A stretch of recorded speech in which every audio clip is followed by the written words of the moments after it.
moi je tire la sonnette d'alarme. Voilà, on ne peut pas avoir une agriculture qui fonce dans le décor sous l'influence des traités européens, notamment l'article 38, qui postule le principe du marché intérieur qui s'applique à l'agriculture, aux produits agroalimentaires, aux produits de la pêche, parce qu'il ne faut pas oublier aussi la destruction de la pêche. On ne peut pas avoir l'article 39 qui soumet l'agriculture a un principe général et sans fin d'accroissement de la productivité. Je l'explique dans mes conférences. Voilà. Donc si on sort de l'Union européenne, on mettra un terme à cette course folle à la productivité. Voilà.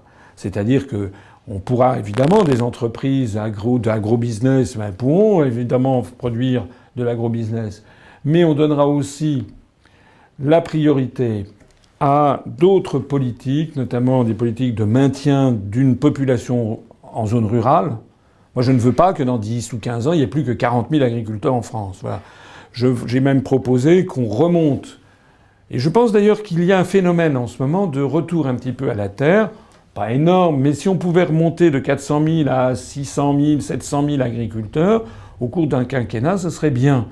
Je pense qu'il faut développer. Il y a une forte appétence d'un certain nombre de jeunes vers des modes plus respectueux de la terre, avec des modes comme la permaculture, avec des gens qui utilisent des méthodes ancestrales. Bien.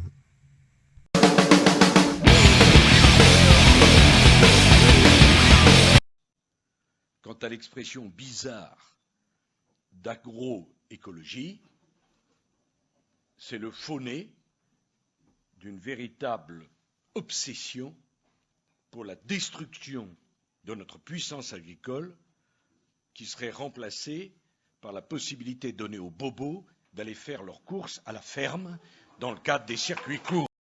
Pas bien.